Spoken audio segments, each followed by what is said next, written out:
여러분, 우리가 어떻게 살아야 될까요? 각자 삶의 환경과 상황이 다르고 각자 자기가 가지고 있는 지식이 다르기 때문에 서로 다르게 살아가겠죠. 하지만 오늘 본문의 말씀을 통하여서 짧은 세 절밖에 되지 않은 말씀이지만 하나님이 우리가 이 땅을 살아갈 때 어떻게 살아가야 될지에 대한 그 부분들을 말씀해 주고 있습니다.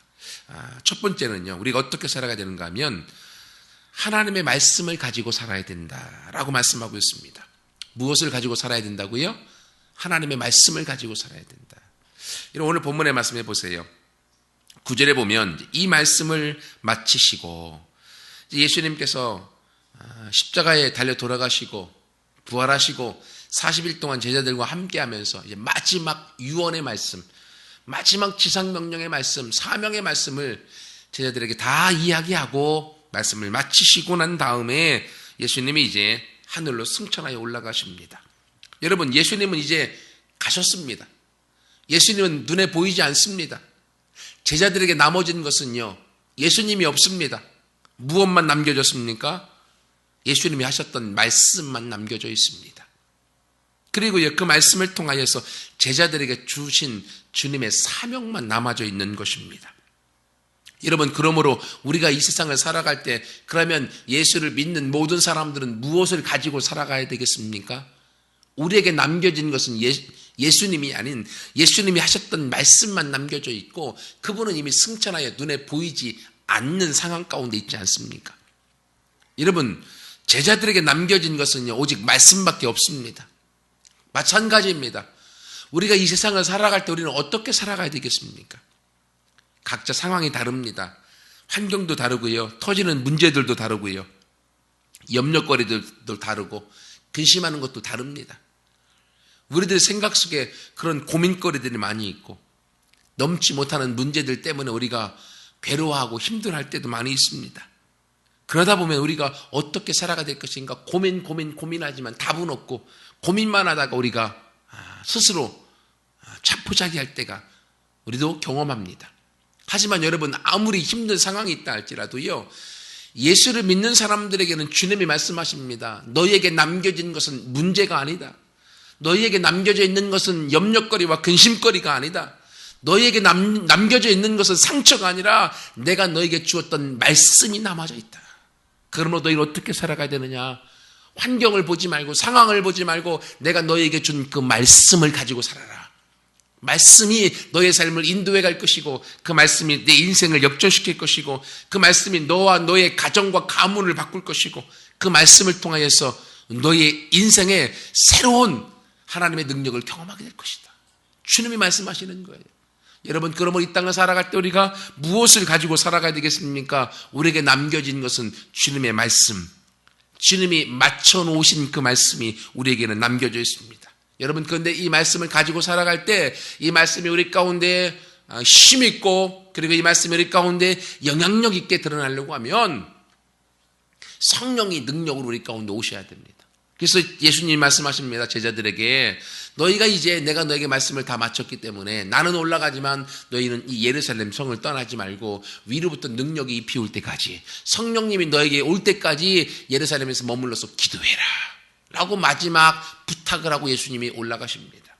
왜 그렇습니까? 이미 하나님의 말씀은 주어져 있지만 그 말씀이 우리 삶 가운데 경험되어지고 그 말씀이 나를 바꾸고 그 말씀이 내 환경을 바꾸고 그 말씀이 내 인생을 바꾸기 위해서는 내가 할 수 있는 것이 아니라 그 말씀과 함께 성령의 능력이 있어야만 가능하기 때문에 성령의 원동력이 있어야만 가능하기 때문에 그 성령을 받으라는 거예요. 제자들은요, 두려움 속에 그리고 무서움 속에서 예수님처럼 잡혀서 죽을까봐 마가 다락방에 숨어서 120명이 콕콕 문을 잠궈놓고 조용히 기도했습니다. 왜? 소리내서 기도하면은 밖에 나가 소리가 새어나가서 자기들이 잡힐까봐. 그렇게 속으로 기도하고 있는 그들 가운데 열흘이 지났습니다. 열흘밖에 안 지났어요. 열흘이 지나 오순절 날이 되는 그때에 위로부터 성령이 강권적으로 임하십니다. 사도행전 2장에. 그들이 성령의 능력 가운데 사로잡혀 버리니까 지금까지 있었던 두려운 마음, 죽을까봐 두려운 마음, 체포될까봐 두려운 마음, 나도 모르게 내 앞에 있는 문제를 넘지 못해서 두려워했던 그 마음들, 우리의 상황의 문제들 때문에 또는 내가 가지고 있는 염려와 근심 때문에 두려워하고 있었던 그 모든 문제가 다 떠나가 버리고 성령의 능력 가운데 베드로의 마음이 강하여 담대한 마음이 생겨서 문을 박차고 나가서 수많은 사람들이 모여있는 성읍에서 담대히 예수의 복음을 전하지 않습니까? 그 예수의 복음을 전할 때 3,000명이 한 번에 세례를 받는 역사가 나타납니다. 여러분 마찬가지입니다. 오늘 이 시대에 우리가 살아갈 때 어떻게 살아가야 되겠습니까? 오늘 이 시대에도요, 우리가 하나님이 주신 말씀을 믿고 살아가는 것입니다. 하지만 그 말씀만 가지고는 부족합니다. 그 말씀이 나에게서 기능하고 그 말씀이 나에서 역동적으로 역사하기 위해서는 성령이 필요합니다. 우리가 기도하는 성령님 내 안에 함께 해주세요. 내 안에 같이 해주세요. 그러므로 성령의 능력으로 내가 말씀을 가지고 살겠습니다. 여러분 그렇게 나아갈 때에 성령과 함께한 말씀이 두 가지가 시너지 효과가 나타났을 때요, 여러분 이스라엘의 역사를 바꿔놓았던 것처럼 저와 여러분의 이 인생의 역사를 바꿀 뿐만이 아니라 저와 여러분의 가정과 가문의 역사도 하나님이 바꿔주실 줄 믿습니다. 그래서 주 예수를 믿으라. 그리하면 너와 너의 가정이 구원을 받으리라. 너와 너의 가문이 구원을 받게 된다. 여러분 이것이 하나님 우리에게 주신 약속입니다. 우리의 환경을 바라볼 때는 넘을 수 없는 것 같지만 그러나 말씀을 붙들고 나아갈 때 주님이 그 일을 이루어 주십니다. 하나님은 약속하시고 약속을 어기시지 않습니다. 사람은 약속하고 약속을 잘 어기지만 하나님은 약속을 어기지 않기 때문에 그 믿음으로 나아갈 때 말씀을 가지고 가는 삶, 그 인생이 우리 가운데 새로운 역사를 맛보는 저와 여러분 되어질 줄 믿습니다.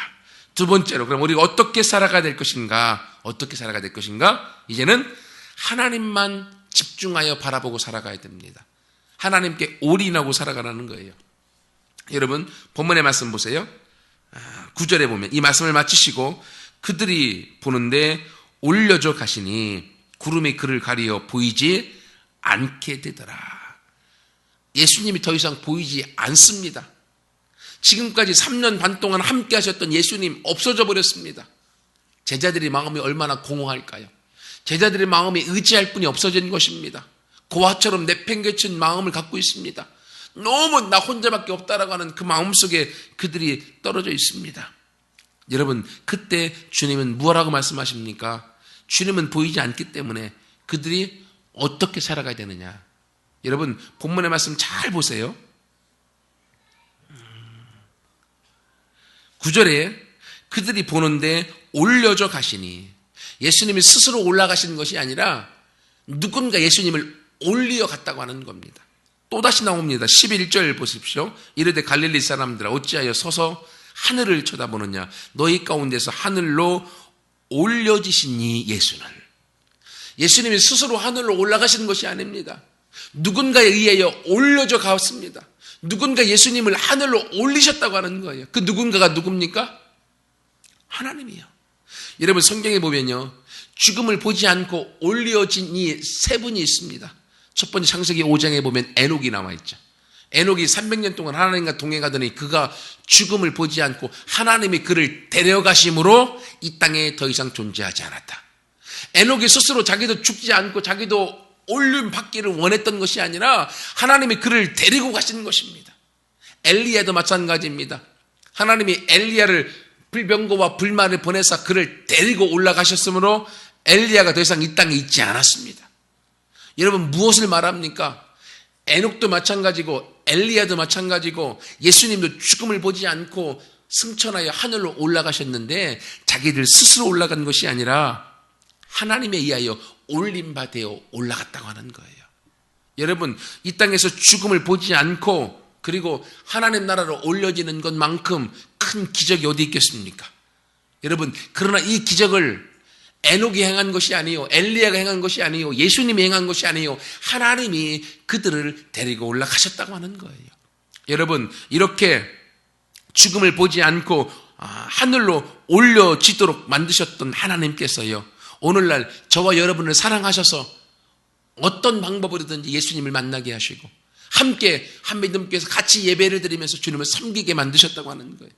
여러분 예수님을 올려가신 그 하나님께서 오늘 우리에게 말씀하십니다. 너도 나를 바라보고 나를 의지하고 나하고 더 친밀한 관계, 깊은 관계 가운데 살기를 원한다. 그러면 내가 너의 삶을 인도해가고 내가 너의 인생을 이끌어가고 내가 너 삶 가운데 너를 향하여 계획했던 놀라운 축복과 계획들을 내가 다 풀어 그 일들이 이루어지도록 내가 만들겠다. 하나님이 하시는 거예요. 여러분, 예수님을 올리어 가신 이 하나님이십니다. 마찬가지로 우리를 이 땅에 보내주신 이 탄생하게 하신 것, 부모님을 통해서 우리가 이 땅에 태어났지만 우리를 이 땅에 생명을 주고 보내신 분이 하나님이시잖아요.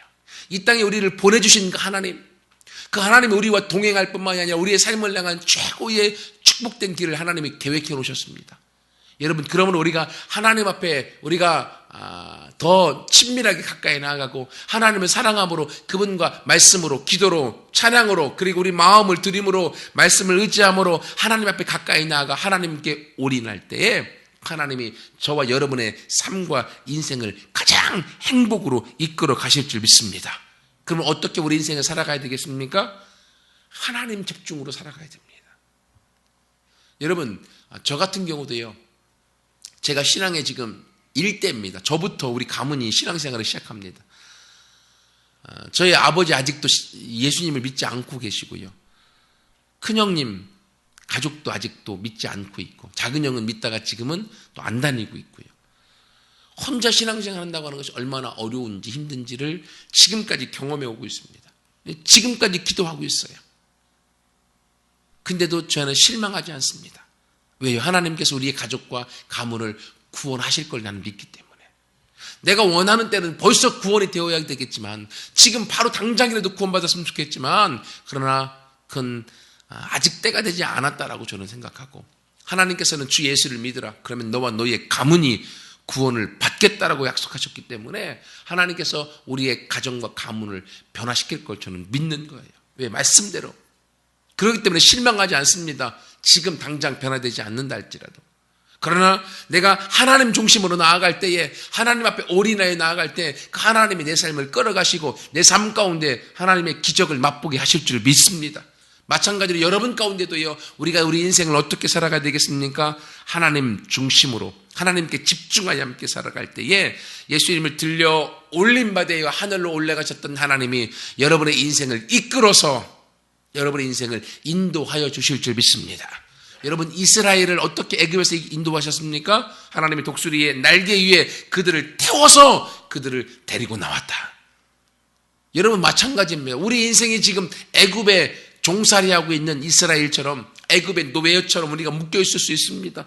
두려움에 묶여있고, 우리의 마음의 상처에 묶여있고, 우리의 마음에 넘지 못하는 문제들에 묶여있을 수 있습니다. 하지만 우리가 하나님을 의지하고 그분의 말씀에 순종하여 믿음으로 함께 걸어가면 하나님이 우리를 하나님의 독수리의 날개 위에 태워서 이스라엘 백성을 애굽에서 가나안 적과 꿀 이런 땅으로 인도했던 것처럼 하나님이 우리의 삶도 그렇게 인도하여 주실 줄 믿습니다. 여러분, 그걸 경험하는 거예요. 그거 맛볼 때 나는 작고 나는 연약하지만 내 안에 계신 하나님은 크시고 내 안에 계신 하나님은 능력이 있으셔서 내 삶을 변화시킬 뿐 아니라 내 인생과 우리의 가문을 새롭게 만들어가는 것을 같이 맛보게 될 줄 믿습니다.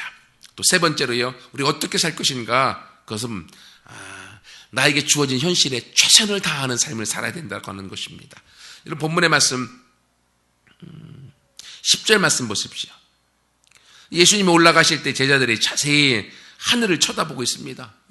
예수님이 올라가셨는데 가시다 구름에 가려갖고 더 이상 보이지 않으니까 보이나 계속 하늘만 쳐다보고 있습니다. 그런데 흰옷 입은 두 사람이, 또 천사겠죠, 제자들 그들 곁에 서서 그들에게 와서 그들에게 말을 걸립니다. 어찌하여 하늘만 쳐다보고 있느냐? 주님은 너희가 본 대로 다시금 이 땅에 오실 것이다. 여러분, 어쩌면 신앙생활하는 사람들 중에서 일부의 열광주의자들, 은사주의자들은요, 하늘만 쳐다보고 신앙생활 하시는 분들도 있습니다. 하나님이 언제 은사를 주실까? 언제 능력을 주실까? 은사와 능력을 주시면 내가 그걸 가지고 하나님을 위해 살겠다라고 하면서 하늘만 쳐다보고 살아가는 사람들이 있습니다. 그런 사람들은요, 우리의 일상생활 가운데 소홀히 되어지는 게 많이 있죠. 가정도 소홀히 하고, 직장생활도 소홀히 하고, 사람들에게 인정받지 못하고, 그런 일들이 많이 벌어지는 것을 우리가 보게 되어집니다. 여러분, 그 중에, 그런 사람들 중에 대표적인 사람이 성경에 3명의 수제자가 그러지 않았습니까? 변화산 사건 가운데 예수님이 변화되고 났는데 거기서 그들이 무슨 말 하는지도 모르고 여기가 좋사오니 우리가 초막셋을 지을 테니까 여기서 우리 함께 살고 우리가 이 산 위에서 같이 삽시다. 여기가 좋습니다. 여기가 하늘과 가까운 곳입니다. 이 제자들이 한 것이잖아요. 그때 예수님 뭐라고 하십니까? 니들이 아무것도 모른다라고. 비로소 별세할 것에 대해서 이 말씀하시고 산 아래로 내려가라. 내가 거기서 할 일이 있다. 예수님 말씀하시면서 십자가에 돌아가실 것에 대해서 말씀하면서 산 아래 내려와 자신의 십자가의 길을 걸어가지 않습니까? 여러분 이것처럼요. 하나님께서는 우리가 하늘만 보고 살기를 원하시지 않습니다. 제자들은 하늘만 쳐다보고 있을 때 보이지 않는 예수를 보려고 하늘만 쳐다보고 있을 때 이미 자신들 옆에 이 땅에 자신들 옆에 천사들이 와서 그들 가운데 말을 걸고 그들 삶을 바로 신앙생활할 수 있도록 그들을 인도하는 것을 우리가 보게 되어집니다. 하늘만 보는 신앙생활 바른 것이 아닙니다. 이미 하나님은 천사들을 보내셔서 우리가 이 땅에서 살아가도록 우리의 필요한 것들을 채우시고 우리가 기도할 때에 천사들이 우리를 도우사 우리의 앞길을 열어주시고 우리의 현실의 삶 속에서 하나님께서 능력과 은사와 기적과 기사로 이 땅에서의 우리의 삶에 같이 하시는 줄 믿습니다. 여러분 그래서 성령님을 보내주셔서 성령님이 우리 속에 들어와서 여러분 이 땅에 살아갈 때 이 땅에서 여러분 삶 속에서 성령님이 여러분 속에서 여러분과 함께 일해 나가시는 거예요. 여러분 그러므로 우리가 이 땅에 살아갈 때에 어떻게 살아가야 되겠습니까? 나에게 주어진 환경 속에 최선을 다하는 거예요. 내가 할 수 있는 한 최선을 다하는 거예요. 여러분 그 최선을 다할 때 바로 그 몸부림과 그 열심과 열정 속에 하나님이 지혜를 주시고 능력을 주시고 부유함을 주시고 새 힘을 주시는 것입니다. 그렇게 되어질 때 지금은 힘이 없고 연약하지만 하나님이 더 큰 권세와 능력을 주시고 더 많은 부유함을 주어서 더 많은 사람들에게 선한 영향력을 끼치도록 하나님이 이끌어 가시는 줄 믿습니다. 여러분 그러면 우리가 주어져 있는 우리의 현실 속에서 정직한 마음으로 진실한 마음으로 최선을 다하는 거예요. 주부는 집에서 자녀들을 향하여 남편을 향하여 가정을 향하여 섬겨나가는 최선을 다하는 것이죠. 남편은 가정을 위해서 또한 가정을 섬기고 가정이 바르게 살아갈 수 있도록 최선의 삶을 살아가는 것이고요. 또 자녀들은 어떻습니까? 자녀들은 각자의 위치에서 지금 공부할 때면 공부하는 일에 최선을 다하는 거예요. 그 일에 최선을 다하고 자신의 어떤 꿈이 있으면 그 꿈을 향하여 최선을 다하여 준비하는 것입니다. 그렇게 최선을 다할 때 하나님의 성령이 우리 안에 같이 하시고 도와해 주시는 줄 믿습니다. 제 경험을 말씀드리면요. 제가 중학교 2학년 때 교회를 처음 갔습니다. 처음 갔는데 시골서 이제 학교를 다니면서 신앙생활을 했는데 제가 중학교 2학년 때까지는 우등상을 타본 적이 한 번도 없습니다. 근데 중학교 2학년 때 하반기부터 교회를 다니기 시작하면서 중3이 됐는데 공부하는 방법은 똑같았습니다. 똑같이 공부했어요. 일명 벼락치기로 똑같이 공부했어요. 근데 놀라운 건 다 달라진 것은요. 중학교 3학년 때부터 매월 모의고사와 함께 중간고사, 기말고사를 포함해서 한 번만 빼놓고 다 우등상을 탔다고 하는 거예요. 평균 90이 넘어서. 한 번은 소수점 0.3점이 모질라갖고 반올림이 안 돼갖고 아직도 기억합니다. 네, 그때 그 한 번 못한 게 뼈저리게 가슴이 아파서 다 탔어요. 왜 그럴까요? 제가 아무리 생각해봐도 이해가 되지 않습니다. 왜 공부를 더 많이 한 것도 아니고 그렇다고 내가 다른 노력을 한 것도 아닌데 왜 우등상을 탔을까? 그때 하나님이 내 안에 생각을 주시는 것이 내가 하나님을 믿고 신앙생활하면서 여호와를 사랑하고 여호와를 경외함으로 나아가니까 여호와를 경외하는 것이 지혜의 근본이고 지식의 근본이라. 하나님이 나에게 지혜를 주셔서 공부한 것을 잃어버리지 않도록 하나님이 시험 볼 동안은 시험 보고 나면 잊어버리지만 시험을 잘 볼 수 있도록 만들어 주시다고 하는 거예요. 그래서 하나님을 사랑하고 하나님 앞에 열심히 예배드리고 하나님을 신앙생활에 나갈 때 하나님 나에게 지혜를 주시는구나. 왜? 내가 지금 학생의 신분이기 때문에 학생의 신분으로서 내가 최선을 다하도록 하나님이 나에게 길을 열어주기 위해서 하나님이 그 일들을 하셨구나라는 걸 제가 경험했습니다. 그래서 그 경험을 통해서 지금까지 제 모습이 이렇게 만들어져 온 것입니다. 여러분, 이것처럼 하나님은 우리가 저 영적인 세계에서 하늘만 쳐다보고 저 산에만 들어가서 이 세상과 격리되어 살아가는 걸 원하시지 아니하고, 지금 이 땅에서 하나님은 우리가 하나님과 함께, 성령과 함께, 천사들과 함께 이 땅에서 우리의 주어진 삶을 살아가기 원하시는 거예요. 그렇게 최선의 삶을 살아갈 때 하나님은 우리 속에서 하나님 주시는 사명을 이루어 가시고, 하나님 주시는 꿈을 이루어 가시고, 하나님 주시는 비전을 이루어 가셔서 우리의 삶 속에서 변화와 능력과 기적을 통하여서 다른 사람들을 세워나갈 수 있는 영적인 리더와 세상의 리더로 저와 여러분을 세우실 줄 믿습니다. 마지막으로, 그러면 또 우리가 어떻게 살 것인가? 어떻게 살 것인가? 오늘이 마지막인 것처럼 살아가라는 거예요. 오늘이 내 인생의 마지막이다. 이런 말 하면 어르신들이야 이해를 하겠지만 우리 학생들은 이해가 안 될 거예요. 아니, 내가 내일 죽는다고? 무슨 말이야? 그럴 수 있어요. 근데 여러분, 우리에게 주어진 삶, 우리가 이 땅에 태어나는 건 순서가 있지만 가는 건 순서가 없다고 하잖아요. 그래서 우리가 주어져 있는 삶 속에서 오늘을 내가 마지막인 것처럼 최선의 삶을 살아가는 거죠. 왜 그렇습니까? 오늘 본문의 말씀 11절 말씀 보세요. 갈릴리 사람 예수님의 제자들이 예수님 승천하시는 거 보고 하늘만 멍하니 쳐다보고 있습니다. 그때 이해가며 천사들이 어찌하여 서서 하늘을 쳐다보느냐? 너희 가운데서 하늘로 올리워진 이 예수는 하늘로 가심을 본 그대로 다시 오시리라. 예수님이 승천하시는 것처럼 다시금 재림하여 다시 오셔서 이 땅을 다스리고 이 땅을 주님의 나라로 세우실 것이다 라고 말씀하시는 거예요. 주님은 다시 오시게 되어져 있습니다.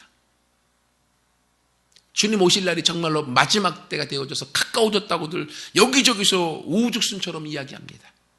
근데도 이 시대는요, 예수님 오실 때가 가까이 왔다는 말을 귀 기울여 듣지 않습니다. 왜냐하면 예수님 오신다고 하는 것은 이미 예수님 시대 때부터 종말이었잖아요. 마지막이었다고. 그리고요, 100년대 지나갈 때마다 계속 마지막이다. 1000년대 지나갈 때마다 마지막이다. 2000년기 될 때도 또 마지막이다. 라고 하면서 엄청난 말들이 있었지 않았습니까? 그래서 종말이라고 하는 말이 이제는 식상해졌습니다. 예수님 뭐 옛날부터 오신다고 했는데 아직도 안 오셨어. 안 와. 라고 하는 부정적인 믿음이 우리 안에 들어와 있습니다. 그러다 보니까 우리 신앙생활도 해이해지고 내 마음대로 살고 내 편한 대로 살고 그러다가 나중에 죽기 전에 회개하면 되지. 이런 잘못된 신앙관을 갖는 사람들이 우리 주변에 있는 걸 보게 되어집니다. 하지만 오늘 예수님은 이 제자들에게 천사들 통해서 말씀하시는 말씀을 통하여서 너희가 하늘로 올라가심을 본 그대로 예수님은 다시 오신다. 다시 오신다. 언제 오실지 모른다라는 거죠. 언제 오실지 모른다. 여러분, 이게 중요합니다. 재미난 이야기 하나 말씀드릴게요. 어쩌면 재미가 없을 수도 있습니다. 하나님이 고치지 못할 사람은 없다라고 하는 책이 있어요. 간증집인데요. 그 간증의 내용은 사형수들이죠. 사람을 죽여서 사형수들을 전도한 교도관 박효진 장로님이 쓴 책입니다. 거기에 그런 내용이 나옵니다. 하루는 일가족 4명인가를 도끼로 아예 찍어서 다 죽여서 그리고 땅속에 그 집 마당에다가 묻어놓은 그 사람이 살인마가 잡혔습니다. 그리고 박효진 장로님이 계신 그곳에 오게 되었어요. 근데 장로님이 그 사람과 함께 대면하여 이야기하는데 딱 보니까 뭔가 이상하다고 하는 거예요. 그래서 장로님이 너 말고 여기 또 다른 것 있지? 라고 말하니까 이 친구가 깜짝 놀라면서 어떻게 아냐라고 하는 거예요. 그러면서 그 살인마 친구가 얘기하기를 자기가 지금까지 신문 받으면서 경찰서에서 여러 사람들에게 아무리 얘기해도 아무도 안 믿어줬더라고. 근데 당신은 어떻게 하냐고. 나는 아는 방법이 있다고. 얘기를 해보라고. 그러니까 그가 이야기하기를 어느 날 자기에게 귓속에 누군가 와서 속삭이기 시작하더래요. 그래서 그 속삭이는 소리와 함께 대화를 계속했대요. 그러다 보니까 어느 날 이제 자기 귀에 속삭이는 그것이 자기를 사로잡아서 그 집에 있는 일가족을 다 죽이라고 하는 말을 계속 하더라는 거예요. 처음에는 하기 싫었지만 나중에는 그 말이 계속 들려와서 자기도 이제 그 말소리에 사로잡혀서 가족을 다 죽이고 그리고 마당에다가 다 묻고 있으면서 정신이 들었다고 하는 거예요. 자기도 막 너무 놀랬다고 하는 거예요. 깜짝 놀랐다고 하는 거예요. 그런데 이미 사건은 벌어졌잖아요. 그리고 나서 그 친구가 이제 잡히게 된 거예요. 그래서 이제 자기가 경찰서에 진술할 때 내가 죽인 것이 아니라 나 말고 또 다른 귀신이 있다. 걔가 나를 이렇게 뒤집어 씌워서 걔가 한 것이다. 라고 말하니까 일반 사람들이 들어주나요? 안 들어주죠. 그러니까 아무리 얘기해도 안 들어주니까 이제는 말해도 필요 없다. 라는 생각 가지고 그리고 이제 재판을 받게 되어지고 당연히 사형수가 됐죠. 그래서 이제 그 박효진 장로가 머물러 있는 그 교도소로 오게 됐습니다. 근데 장로님은 아는 거잖아요. 그래서 알게 된 그 이야기를 딱 듣고 나니까 어떻게 됩니까? 같이 기도하자고.